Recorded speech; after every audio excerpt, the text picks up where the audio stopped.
Drive into danger. Berkendara menuju bahaya. Chapter 1. A truck without a driver. Truk tanpa supir. Mark Miles and his son Andy are having a bad morning. Where's Gary? Says Mark. He isn't usually late. The truck is ready. Everybody's waiting.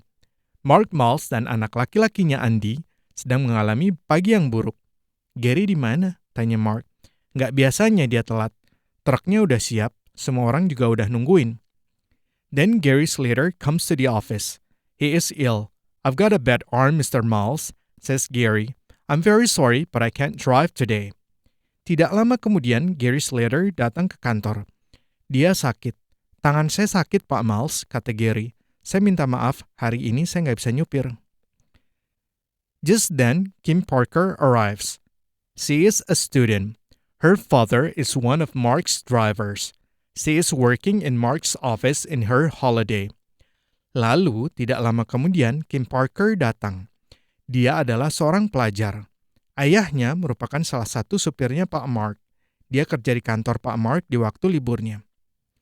Good morning, Mr. Miles, says Kim. What can I do first? Selamat pagi, Pak Miles, sapa Kim. Apa yang bisa saya lakukan untuk Anda hari ini? Can you drive a truck? Says Mark with a little laugh. I've got tables in Faversham and wine in Lyon, and no driver. Kamu bisa nyupir truk nggak? Tanya Pak Mark dengan sedikit tertawa. Ada meja di Faversham dan anggur di Lyon yang perlu diantar, tapi nggak ada supir. Yes, I can drive a truck, says Kim. I've got a license. Iya, saya bisa nyupir truk, Pak, jawab Kim. Saya juga kebetulan punya SIM. Wonderful, says Mark. He's looking happier. Have you got a passport? Bagus, ujar Pak Mark. Dia terlihat bahagia. Kamu punya paspor nggak? Of course, it's at home. Suddenly, Mark is much happier. Iya, saya punya, Pak. Ada di rumah pasportnya. Mendadak muka Pak Mark menjadi terlihat lebih bahagia lagi. Okay, can you take a truck to France? Here is some French money and these are all the papers. Read them carefully. Okay, kamu bisa bawa truk ke Prancis nggak? Ini saya ada uang Prancis dan ini semua surat-surat yang dibutuhin. Coba kamu baca dengan teliti. Can I go to Dad? Asks Andy. I can't drive a truck, but I can drive a car and read a map. And I can speak French. Perhaps I can help Kim. Aku juga bisa ikut nggak ya? Tanya Andy. Aku emang nggak bisa nyupir truk sih, tapi aku bisa nyupir mobil dan aku juga bisa baca peta. Terus aku juga bisa bahasa Prancis. Mungkin aku bisa ngebantuin Kim. And you want to go to France, I know. Okay, you two, run home and get your passports, your overnight bags, and some sandwiches. There are sleeping bags in the truck and a mobile phone too. When you come back, go and look at the map with Gary. He drives to France every week. He can tell you about it. Dan kamu emang pengen pergi ke Perancis sih? Ayah tahu kok. Oke deh, sekarang kalian ke rumah, terus ambil paspor kalian, siapin koper dan bawa makanan. Di truk ada kantong tidur buat kalian tidur dan ada HP juga. Nanti saat kalian kembali ke sini, coba kalian lihat petanya bareng sama Gary. Dia itu tiap minggu ke Perancis, jadi dia bisa ngasih tahu kalian mengenai rute-rutenya. Chapter 2. Gary makes a phone call. Gary menelpon seseorang. Get the tables from the shop at Faversham, says Gary. Ambil mejanya dari toko di Faversham, ujar Gary. Then take the ferry from Dover to Calais. At Calais, look for signs to the A26 motorway. It's a good, fast road. Kemudian naik ferry dari Dover ke Calais. Di Calais, cari petunjuk arah menuju jalan tol A26. Lewat jalan tol itu bisa cepat nyampenya. Listen, this is very important. All truck drivers must stop for 45 minutes in every 4 hours. Tolong diperhatikan, ini penting sekali. Semua supir truk harus berhenti selama 45 menit setiap 4 jam sekali.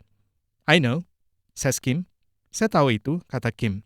Okay, there are truck stops on every French road. At about 1 o'clock, you need to stop for 15 minutes at this truck stop here. He puts an X on the map. Okay, ada tempat pemberhentian untuk truk di setiap jalan yang ada di Perancis. Sekitar pukul 1, Kamu perlu berhenti selama 15 menit di pemberhentian truk yang ini. Dia memberi tanda X di peta. Don't stay in the truck. Get out, walk about, and get some coffee. You don't want to go to sleep when you are driving. At about 4 o'clock, you must stop again, here, near Dijon. Again, Gary puts an X on the map. Jangan cuma diem aja di truk. Coba keluar deh. Jalan-jalan ke sekitar, terus cari kopi.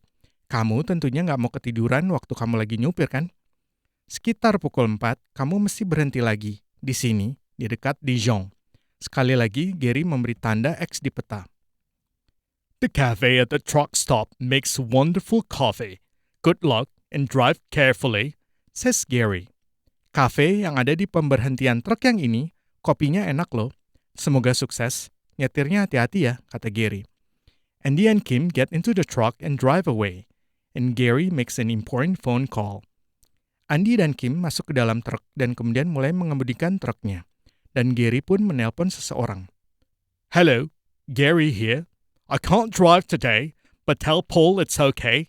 The truck stopped near Reims at 1 and Dijon at 4.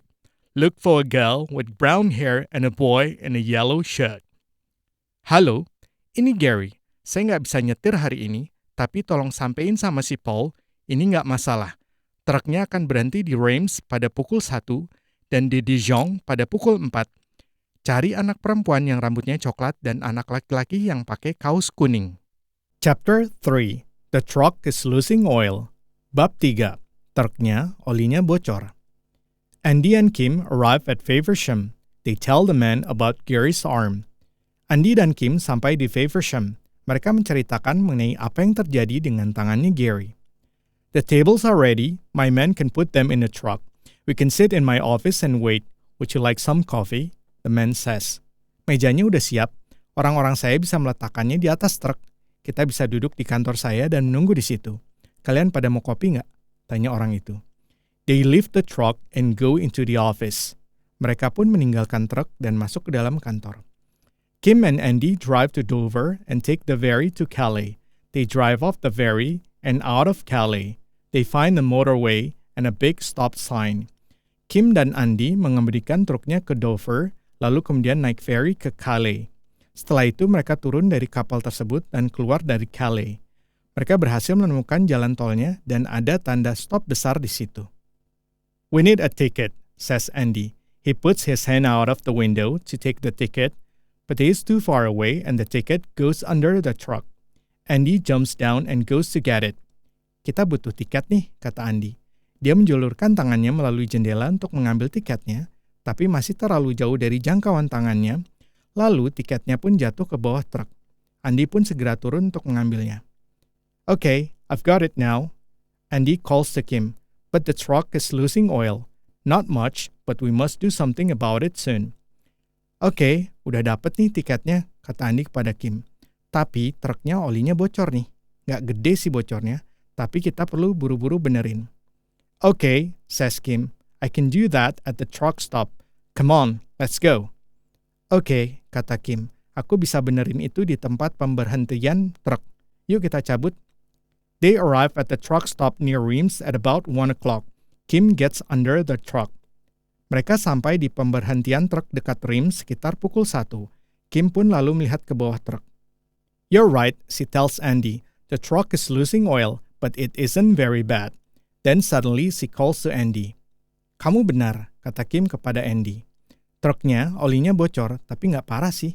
Lalu mendadak Kim memanggil Andy. Come and have a look at this. Lihat ini deh. There is a box under the truck. Ada sebuah kotak di bawah truk. Is it a sandwich box? Asks Andy. Perhaps Gary puts his sandwiches in it. Itu kotak sandwich ya? Tebak Andy. Mungkin Gary emang naruh sandwichnya di situ. Under a hot, dirty, oily truck, says Kim. Nobody does that. Oh well, I need some coffee. She goes to the cafe. Naruh kotak sandwich di bawah oli truk yang panas dan kotor? Tanya Kim. Kayaknya nggak ada orang yang bakalan ngelakuin hal kayak gitu deh. Aku mau beli kopi dulu ah. Dia pun lalu pergi ke kafe. Chapter 4. On the road. Bab 4. Di jalan raya. They get into the truck again and drive along the motorway. Mereka masuk ke dalam truk lagi dan kemudian masuk ke jalan tol. Our next stop is near Dijon, said Andy. Dijon is in Burgundy. They make wonderful wine there. Pemberhentian kita yang berikutnya di dekat Dijon, kata Andy. Dijon itu di daerah Burgundy. Banyak anggur yang enak di situ. I don't want any wine, laughs Kim. But I do want some coffee.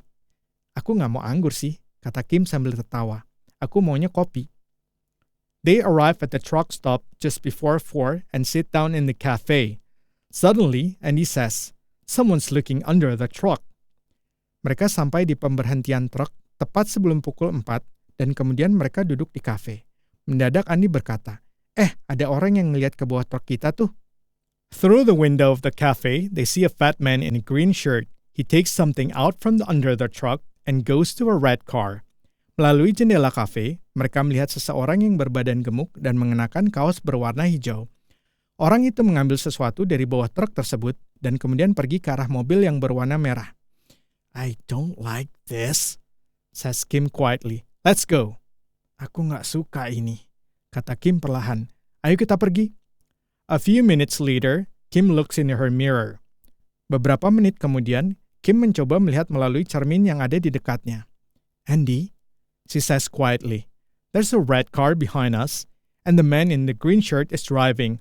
Why is he following us? He's got his parcel. Andy, dia berkata perlahan, ada mobil merah di belakang kita, dan orang yang berbaju hijau itu yang nyupir. Mereka ngapain ngikutin kita sih? Dia kan udah dapat barangnya. No, he hasn't, says Andy with a laugh. He's got our sandwiches, and I've got his parcel. Here it is. Enggak, dia nggak dapet, kata Andy sambil tertawa. Yang diambil itu roti sandwich kita. Aku yang pegang barangnya dia. Nih. He opens it carefully.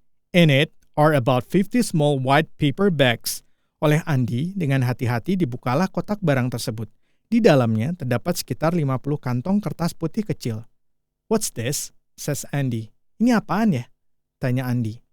Drugs, I think, says Kim. And the man in the green shirt wants them. He doesn't want your sandwiches, and he's angry. We're in danger, Andy. I must do something. Narkoba kayaknya sih, jawab Kim.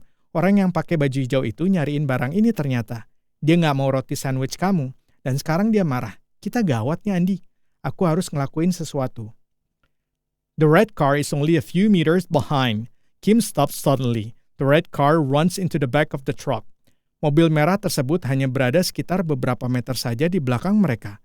Mendadak Kim berhenti. Dan akibatnya, mobil merah tersebut menabrak bagian belakang dari truk. Kim drives away again very fast. In her mirror, she sees the man in the green shirt standing by his car. Kim kembali mengemudikan truknya dengan cepat. Melalui kaca spionnya, dia melihat laki-laki berbaju hijau berdiri di dekat mobilnya. He can't follow us now, Andy says with a smile. Dia nggak bisa ngikutin kita lagi sekarang, kata Andy sambil tersenyum. But the man is very angry and quickly takes out a small black mobile phone. Namun, pria tersebut sangatlah marah dan kemudian secara cepat dia mengeluarkan HP kecil berwarna hitam. Chapter 5. The Rubbish Dump. Tempat pembuangan sampah. We must leave the motorway, says Kim. Kita harus keluar dari jalan tol nih, kata Kim. They take a quiet country road through small villages. Mereka kemudian mengambil jalan perkampungan yang melalui desa-desa kecil. Suddenly, Andy sees a big sign on their left. Go in there, he says. Lalu tiba-tiba Andy melihat ada sebuah tanda besar di sebelah kiri mereka. Masuk situ deh, perintahnya. But it's a rubbish dump. Why do you want to go there? Says Kim. Tapi itu kan tempat pembuangan sampah. Ngapain ke situ sih? Tanya Kim. But she drives through the entrance. Andy opens his window and throws the parcel of drugs into the nearest skip. Dan Kim pun mengemudikan truknya melalui pintu masuknya. Andy kemudian membuka jendela dan melemparkan kotak barang berisi narkoba ke dalam kotak sampah yang terdekat. We must phone for help, says Andy. Kita perlu nelpon untuk minta tolong nih, ujar Andy. But just then, two men arrive in a white car. A man in a black suit is driving. The man in the green shirt is with him. Lalu, tidak lama kemudian, ada dua orang yang datang dengan mobil putih. Pria berjas hitam yang mengemudikan mobilnya, sementara pria berbaju hijau berada di sampingnya. The two men left their car across the entrance and jumped out. The man in the suit has a gun. Dua orang pria tersebut memarkir kendaraannya di seberang pintu masuk tempat pembuangan sampah, lalu keluar dari mobilnya. Pria mengenakan jas membawa senjata di tangannya. Now we can't drive out of here, thanks Kim. Oh dear. Kita sekarang nggak bisa keluar lagi dari sini nih, pikir Kim. Waduh. The two men run up to the truck and stand by Kim's door. Kedua laki-laki tersebut berlari ke arah truk, lalu berdiri di samping pintu truknya Kim. Give me the parcel, says the man in the black suit very quietly. Siniin kotaknya, kata pria berbaju hitam dengan suara yang lembut. Run, Andy, says Kim. Quickly, Andy opens his door and jumps out of the truck. He runs to the white car. The man in the green shirt follows him, but he is too fat and slow. Andy gets into the car and drives away. Lari, Andy, teriak Kim. Dengan cepat, Andy membuka pintunya dan keluar dari truk. Dia berlari ke arah mobil putih. Pria yang berbaju hijau mencoba mengikutinya, namun dia terlalu gendut dan gerakannya pun lambat. Andy berhasil masuk ke dalam mobil putih tersebut dan kemudian kabur dengan mobil itu. Kim opens her door suddenly. The big mirror hits the man in the suit. He falls down and loses his gun. Quickly, Kim jumps out of the truck and gets the gun. Kim dengan cepat membuka pintu. Kaca spion truk yang besar menghantam pria berjas tersebut. Dia jatuh dan senjatanya pun terlepas. Dengan cepat, Kim melompat keluar dari truknya dan mengambil senjata yang jatuh itu. Your drugs are in that skip, she says. Go and get them. Take your friend with you. Narkoba kalian ada di dalam kontainer sampah itu, ujar dia. Silakan kalian ambil, bawa sekalian teman kalian itu. The two men go up the ladder and look down into the skip. Dua orang pria itu kemudian menaiki tangga dari kontainer pembuangan sampah itu dan melihat ke dalamnya. Go on, says Kim. You want them, go and look for them. Silakan dicari aja, kata Kim. Barang itu yang kalian cari kan? Silakan kalian cari di situ. The two men jump down into the skip. Quickly, Kim takes the ladder away. Now the men cannot get out. Dua orang pria tersebut melompat masuk ke dalam kontainer pembuangan sampah itu. Dengan cepat, Kim membawa pergi tangganya. Sekarang, pria-pria itu tidak bisa keluar dari situ. Chapter 6. The police are coming. Polisinya datang. Carefully, Kim puts the gun in her overnight bag. Then she goes to the truck and telephones the police. A French policeman answers. Dengan hati-hati, Kim meletakkan senjata itu di dalam tas ranselnya. Kemudian, dia pergi menuju truknya dan menelpon polisi. Seorang polisi Prancis yang menjawab panggilan teleponnya. Hello, do you speak English? She asks the policeman on the phone. Halo, Anda bisa bahasa Inggris? Dia bertanya kepada polisi tersebut di telepon. But Kim does not speak French, and the French policeman does not understand English. Tapi, Kim tidak bisa bahasa Prancis, dan si polisi Prancis itu pun tidak bisa bahasa Inggris. Where's Andy? Thanks Kim. He speaks French. Andy di mana ya? Pikir Kim. Dia kan bisa bahasa Prancis. Just then, a white car comes through the entrance to the rubbish dump. It stops, and Andy jumps out. He runs up to Kim. Tidak lama kemudian, sebuah mobil putih masuk ke dalam lokasi tempat pembuangan sampah. Mobil itu berhenti, dan Andy pun melompat keluar. Dia lari ke arah Kim. It's okay, Kim, he says. The police are coming. A few minutes later, a French police car arrives. 4 policemen jump out. Kim gives them the gun. Beres, Kim, dia berkata. Polisi lagi menuju ke sini. Beberapa menit kemudian, sebuah mobil polisi Prancis datang. 4 orang polisi keluar dari mobil tersebut. Lalu Kim pun menyerahkan senjatanya kepada mereka. Where are the drugs? Asks one of the policemen. And where are the men? Di mana narkobanya? Tanya salah seorang dari polisi itu. Dan di mana para penjahatnya? In that skip, says Andy with a laugh. The policeman get the ladder. Ada di dalam kontainer pembuangan sampah itu, jawab Andy sambil tertawa. Lalu, para polisi itu pun mengambil tangga. Later that evening, Andy and Kim drive to Lyon with the tables. They have coffee and long French sandwiches in a cafe. Then they go to the wine shop. They arrive very late. A fat little man is waiting for them. He looks angry. Malam harinya, Andy dan Kim dengan truk mereka menuju Lyon untuk mengantarkan mejanya. Mereka menikmati kopi dan makan roti sandwich Prancis di dalam kafe. Lalu mereka pergi ke toko anggur. Mereka sampai di Lyon larut malam. Seorang lelaki kecil yang berbadan gemuk sudah menunggu mereka. Dia terlihat marah. Why are you late? Asks the man. Kenapa kalian telat? Tanya pria tersebut. Well, begins Kim. Gimana jelasinnya ya? Jawab Kim. It's a long story, says Andy tiredly. Panjang ceritanya, kata Andy dengan raut muka yang lelah.